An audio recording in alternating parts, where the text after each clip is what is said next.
Hey guys, welcome to Canadian Brew Channel. Sean here. This video here is called How Low Can You Go?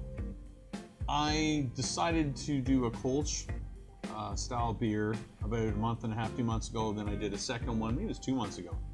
And I was pleasantly surprised how far down you can go in temperature with ale yeast. I mean, a lot of ale yeast, you look at them and they'll say from 62 Fahrenheit up to 75 Fahrenheit. I think those are their general rules.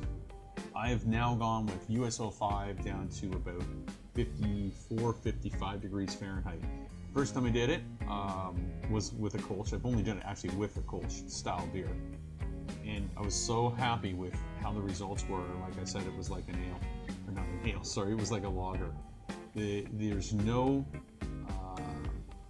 esters that are present like you get when you're up in the high 60s and low 70s. The difference I would say though is when it's fermenting, the krausity is like this. It's a 1/4 inch maybe, and it's bubbling very slow. I was worried that I was going to get a stalled or a stuck fermentation. It never happened. I started with one of my Kolsches was at 1052, and it fermented out to 1008. And I did do though a diacetyl rest. So for people who don't know what a diacetyl rest is, diacetyl is something that happens when the yeast is fermenting and it has some byproducts. Some people we call them like a garbage byproduct because it's something you don't want in your beer. So diacetyl, they use it actually professionally to make the smell, flavor of buttered popcorn, maybe the smell of buttered popcorn. You go like the theater, that's diacetyl. You don't want that in your beer necessarily. Some people like it in things like Chardonnays, which I do, they give that buttery smell. But diacetyl in most beers is an unwanted byproduct.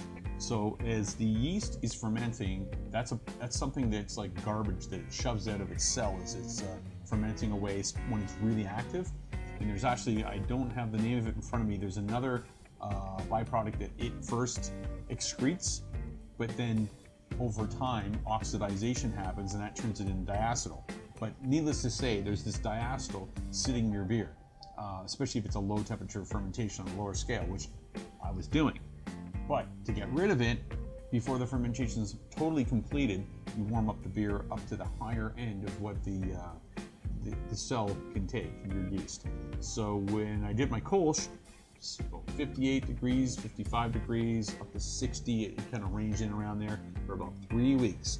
Then I moved it up into my shelf to bring it up to about 72 with a warming belt to about 74 for about 3 or 4 days. And then I bottled it and conditioned it with some sugar for fermentation, and it turned out awesome.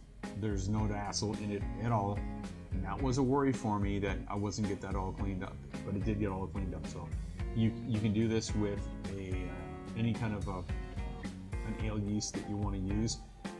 I use the US-05 because it's one of the cleanest yeasts that I know of, and it's one that I've used many times, so I know what it's going to do. You could use there's US-04, which is more of an English style ale yeast, but it worked great. So how low can you go? I don't know, I haven't gone past about 56, but it worked great. It worked really good for doing my Kolsch. And that's just what I want to say. That's my 2 hops or 2 cents, I could say, on how low you can go with your yeast. This is Sean, Canadian Brew Channel. Please subscribe, click the button, the bell, so you know when my next video comes through, and I'll see you next time. Thank you. Cheers.